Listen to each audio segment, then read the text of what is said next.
Let's take a look. Let's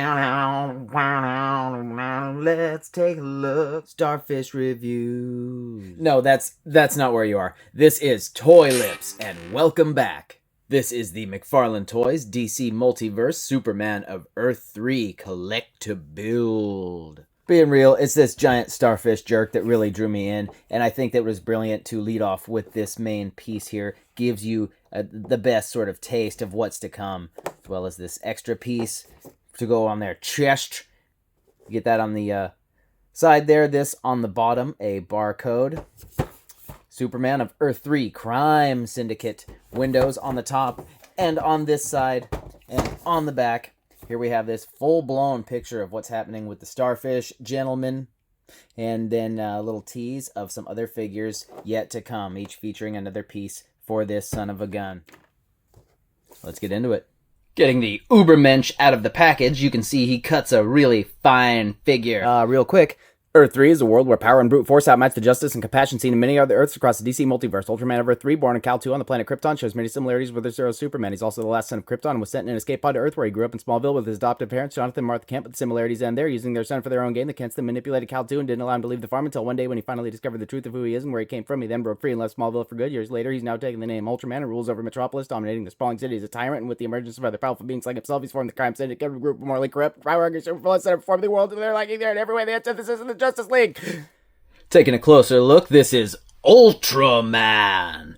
He is Superman from a planet where he's not called Superman. There's another version of Batman, another version of Wonder Woman, and they have like an evil league of their own called the Crime Syndicate. You know, something like that. But as such, as a Superman, he has all the powers of Superman, but he had a slightly different upbringing. Yeah, anyway, let's get in tight for a closer look here. This head sculpt is really nice. Looks really clean. Most of the deco on this is pretty cleanly applied. It's not super detailed, say. It's maybe like reminiscent of like a Greg Capullo shot. Does that head and neck, are they different flesh tones now that I'm looking at it? I think that may be happening. Cape is sculpted in place. It's molded into this sucker.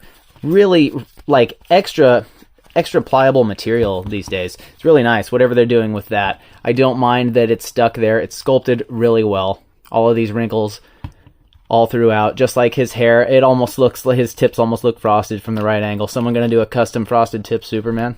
This logo is raised, sculpted into the chest. Looks pretty clean. Digging that. The U. The pointy crest, though, I'm not sure. The more modern takes, it's not pointy. Where is he? This is a more classic look, but it's at least post-crisis. I mean, he's just this clean blue with these nicely detailed, painted decently clean here. Silver parts. Everything. There's just a lot of this bright blue. It's a really nice blue. The colors they've chosen, it's just this bright primary palette. Works pretty well. You can see they've sculpted the cuff here, but they've cast this ball joint in a blue. Could have been a flesh joint, but what are you going to do? At least they didn't just paint over the lines on the boots. These are all sculpted. A little bit of paint slop there, but they look pretty nice. You can see these little bits of seam work and whatever in the costume to keep it interesting. Really, it's a fairly clean design. It's a Superman. He's recognizable as some type of Superman. Like, who's that guy? I don't know. Probably Superman, you know? Fists maybe a little big from certain angles. It's not noticeable. It's probably about right. A hair large. They look a little funny at certain angles. Really smooth. I like the quality of the plastic that they use. And you still have the same sculpted detail here. There's no other paint detail. You know, there could be a wash or some such thing, but I wouldn't sue for it. I think he looks nice. Ultra Combo. For accessories proper, it is essentially just the Starfish clingy version. It is a nice, softer, more malleable plastic, and it's really well detailed. This is a different translucent plastic. In there, you see these are kind of soft like lids even.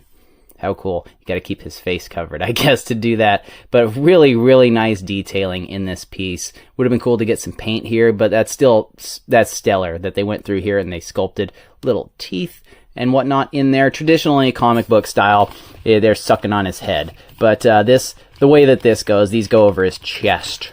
And it's just whatever characters it will fit as well, you know. However you want to work that, but I think it looks great.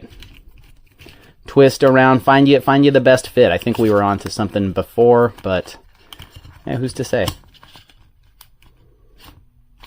Fantastic.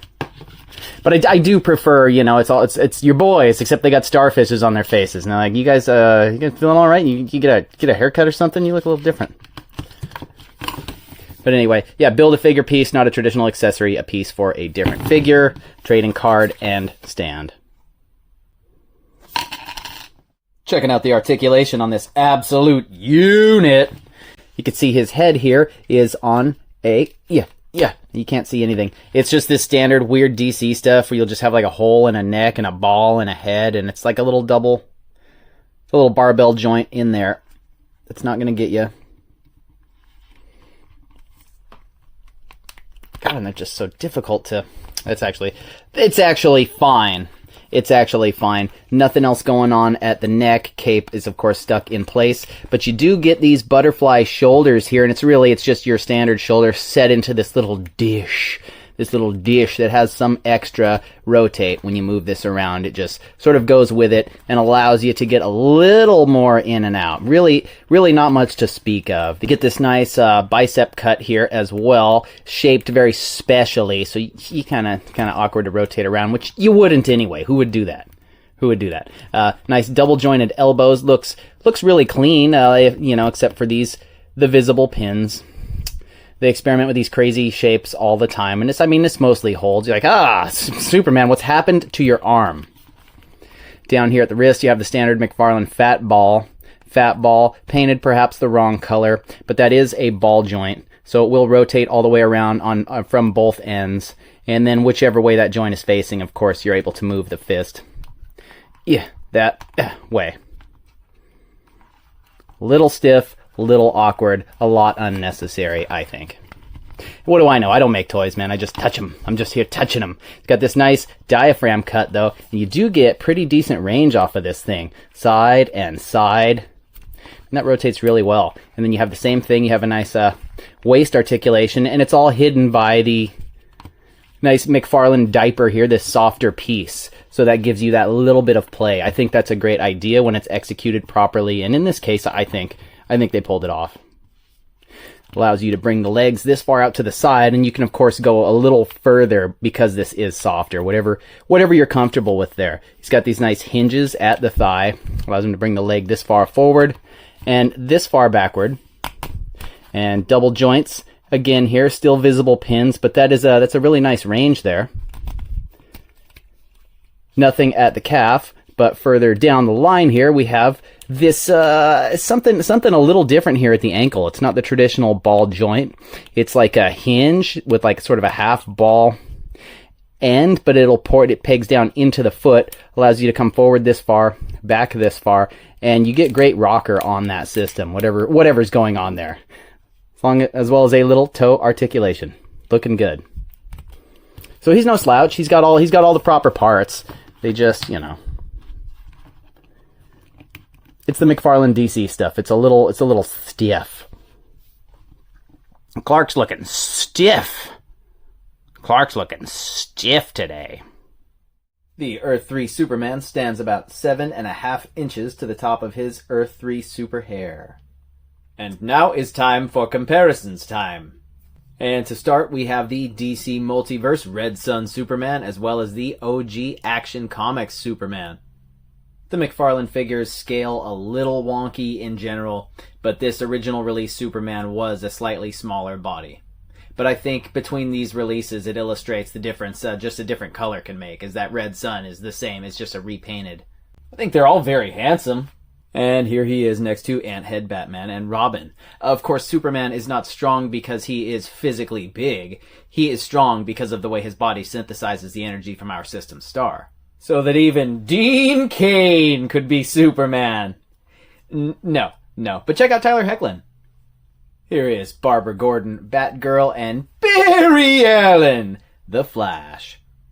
And that works. From there, I think you can see why they buffed up the original Superman body.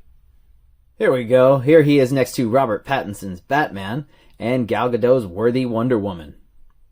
Yeah, I finally figured out that thing ports into his hand.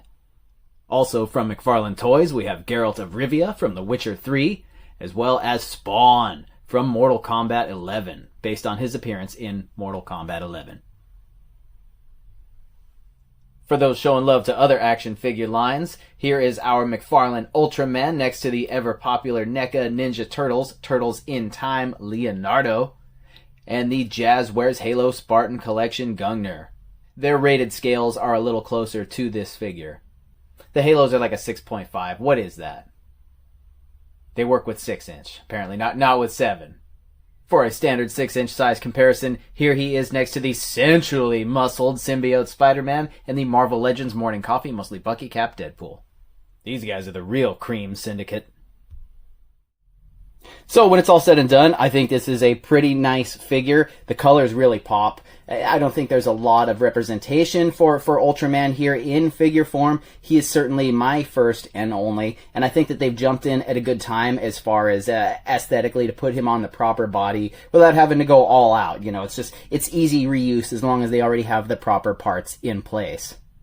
This head sculpt isn't super detailed, but I think it looks really nice, very effective. The cape is actually awesome. I like the way that it hangs, but it has just that little bit of flair, like it's blowing just a little bit, you know.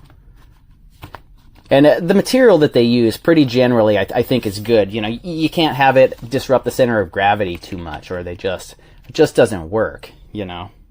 I like the plastic that they use. I like the feel and the smell of it. I think quantity-wise, the accessory offerings are kind of weak, but the one that it does come with is great. I love the Starfish gig, and honestly, it's this whole Build-A-Figure thing that got me in there anyway. I would imagine we'll get, like, say, the rest of the Crime Syndicate, Owlman, and such. I'm here for that. Everyone loves some dark, twisted spin on a hero character. Anyway, if you're looking to bolster your DC Multiverse ranks, this figure is sharp. He looks really nice. He handles really well. And while technically a different version of Superman, he is his own unique character and not, let's say, the umpteenth variation of Batman. Somehow these guys are still holding their price point down, $20 for a regular, $25 for a Build-A-Figure piece. 4 characters in a line like that, then you're looking at the Build-A-Figure and extra character for only another $20, not some weird nebulous amount like Hasbro or something weird, and here's your Build-A-Figure and it's $190 or whatever. Or whatever. You know, I'm sure it's not sustainable, and honestly, I think from the McFarlane perspective, they get the sculpt right, and they may cut some corners on some paint. But hey, I think it's easier to add paint than it is sculpted detail. So yeah, we're gonna see those prices go up. It's an inevitability. But for right now, man, I'm loving that. Around $20 for these figures, while the Marvel Legends climb and climb and climb, and give us $28 for just a repainted figure that you already have. Love it though. I can't help it. I'm a sicko. So are you guys if you're still here, and I love you too. Check me out on Instagram and Twitter at ToyLips. And right here on this YouTube channel where we are oh so close to 200 subscribers, I can't believe there's like 200 people in the world that I haven't even met that want to watch my crap. Think of 200 people in a room. It's not a lot of people, but just in one room, you'd be like, man, some of you guys need to get out of this room. Don't though. Pack it in. Thanks for stopping by, and I will see you guys next time on Toy Lips.